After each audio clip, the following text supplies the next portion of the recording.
From broken windows and basement battles to battling out in the NHL ice, Brady will be the third member of his family to be drafted in the first round. His former teammate, the U.S. Under-18 team, Quinn Hughes, could be the first of three members of his family to wear an NHL jersey.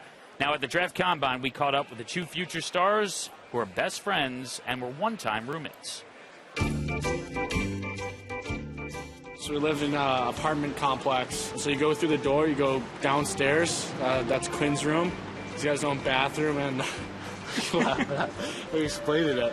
Then you got the garage, and then you go like up 2 flights. Wake up, all right? Then grow up. I'm sorry. Grow up. I'm down. Grow up.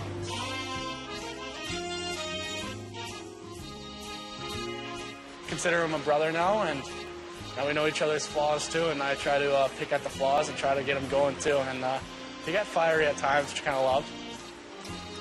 You have to say anything about that, or no? I went Tyler tomorrow. Oh, it's 5-1 right now. I try to win at everything I do. Oh, good save, Goldberg. I wouldn't really want to play against Keith. He'd probably kill me. BU in the scarlet red sweaters, Michigan in the white.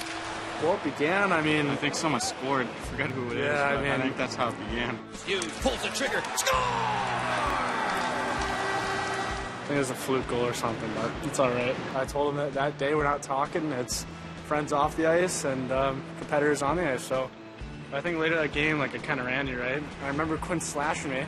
So I went up behind him, I gave him a little credit card and told him, don't do that again or, it's going to get pretty physical here. So Oh, what's a credit card, Brady? Oh, just a little stick between the legs. I'm not afraid to say that. I didn't get a penalty, didn't get suspended. So, no, I just want to let him know that. Didn't appreciate it, and if he wants to keep doing it, I can play dirty too. It's all good. It doesn't affect me. My mental toughness is greater than that. So yeah. I think that was just me being in your head. Me being in your head. So okay, yeah. I think you were just pretty rattled. So I don't even know if it was me who slashed you, but it's all right. It's all good. We're moving on. I think we can if you want. 1st at 10 is the game. Here we go. We spent a lot of time together the last couple of years. I mean, been a couple fights, and I think that's what makes brothers is going through the good times and bad times together. We're definitely best friends and brothers. Odd couple, but best friends. When they played together, what'd you learn about them individually? Well, it's not just individually, but together they battered teams. So you talk about broken windows and whatnot. They were able to beat up teams because, when you got a defenseman that's so gifted and understands how to get himself open, and then a forward like Brady who understands what's happening all around him and can quickly adjust, it's unbelievable. I think they planned this out in the basement, no question about it. Hey, you get open, I'll put the puck on your stick.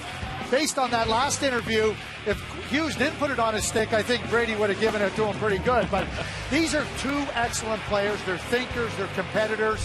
And when you consider them moving forward into the NHL, they're going to do exactly what you saw in that tape with their teammates. Catherine, thanks so much. Proud family. Philip Zadina, to piggyback off what Catherine was talking about, told the Toronto Sun his unofficial motto is look good, feel good, play good. And that's going to be the expectation for the Detroit Red Wings. Now, Vancouver Canucks, just about a minute and a half left. They want a defenseman. They want a defenseman. They got a choice between a big defenseman in Noah Dobson, or they got a choice, a smaller, more dynamic defenseman in Quinn Hughes. Won't be surprised if they go with the smaller guy in the American.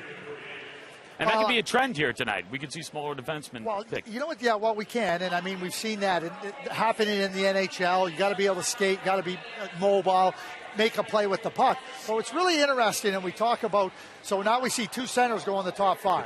That wasn't expected, Bob, earlier in the year or at midterm. Even in March, it wasn't expected. So now they're off. So now all these defensemen, we've seen the number one guy go, obviously, in Darlene. Now we're going to see a run here. There's going to be Hughes, there's going to be Dobson, there's going to be Bouchard, and Boqvist now, who was a top 5 candidate earlier in the year, he now becomes interesting in a watch to see where he ends up.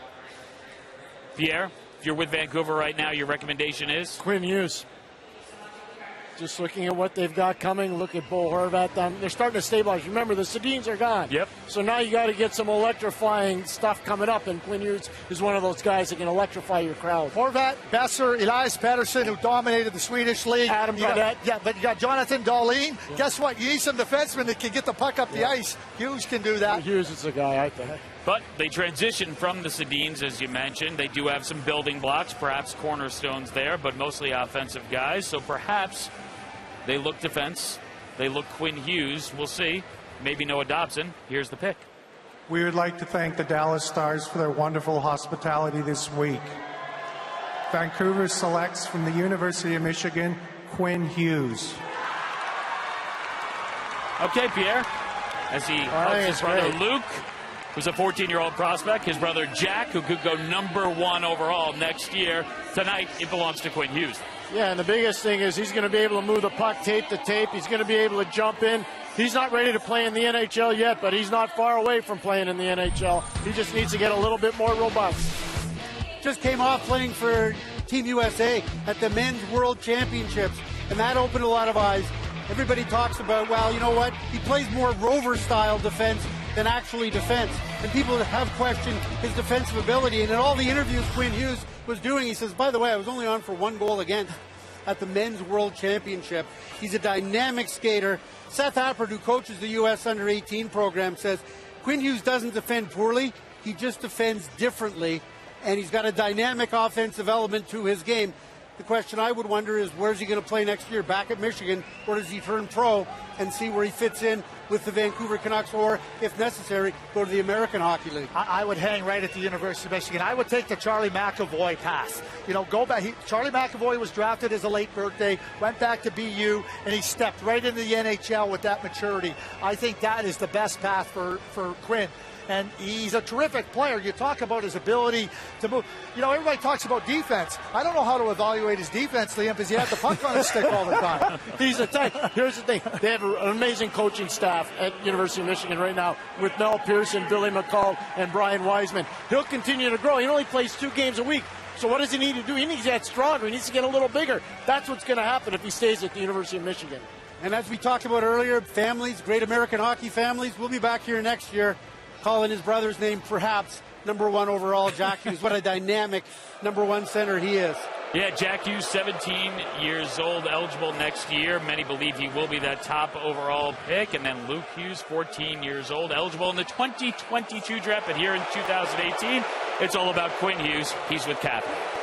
All right, Liam, thank you. Quinn, before this moment, you said your most proud moment on the ice was getting Michigan to the Frozen Four. So where does this rank being drafted by Vancouver? Yeah, obviously I'm very proud. You know, I've heard a lot of great things about Vancouver, and it's obviously a hockey market. So I'm really excited, and it's a dream come true. Honestly, I don't know what to say right now, so I'm just excited. You're going to be playing in a Canadian market like your friend and one of your closest friends, Brady Tkachuk, who was drafted just a few moments ago by the Ottawa Senators. What did he say to you when you came up here on that stage? He just told me he loves me. I love him too. So we spent 2 years together at the program, built it together, and we moved away when we were 15. So it's a young age, and we really got really close. So I'm very happy for him. He's a great player, but a better person. So Ottawa's got a great player in him. We had your mom on earlier. She's the one responsible for teaching you how to skate. You're known for your prolific skating. So what did that mean to you from a young age being taught by your mother? Yeah, I mean, it's always nice to have parents that know what they're doing, right? It always makes a difference. So I'm obviously grateful to both of them. My mom knows a lot about the game. So like I said, I'm grateful. All right, Quinn, congratulations once again. Darren, over to you. All right, Catherine, thanks very much. We're with Jimmy Hughes, Quinn's father, and Quinn just talked about going into a Canadian market, and you as a hockey man can appreciate the pressures that go along with that, but that's not a bad thing, is it? No, we think it's a wonderful thing, and for Brady to go to a Canadian market, and now Quinn grew up in Toronto for almost 11 years. He knows the intensity of a Canadian market. If you want to be a hockey player, why not go to a Canadian market? So we're thrilled with it. I think Jim Benning and John Weisbart tried desperately over the last couple of days to maybe move up a little bit, so I think it's a perfect match. How do you feel? I mean, there's so much expectation with Jack projected as first overall next year, and then you've got your youngest guy, Luke, around the corner after that. Well, it's been an amazing journey so far, and there's a lot of work to be done, of course, but Jack has taken all this in. He's watching it closely, and he's here to support his brother, of course. But he's getting a little bit of a head start on a year from now. So, but he's got his feet on the ground, and he's not too far ahead of himself. So we'll just take one day at a time, I think. All right, Jim. Congratulations. Thank you. Really appreciate it. Quinn Hughes hugging his brother Luke, his brother Jack. What a 13 months for this kid. 2017 World Under-18 wins gold. 2018 World Junior takes bronze. Michigan to the Frozen Four. 2018 Worlds earns bronze. And then the 7th overall pick.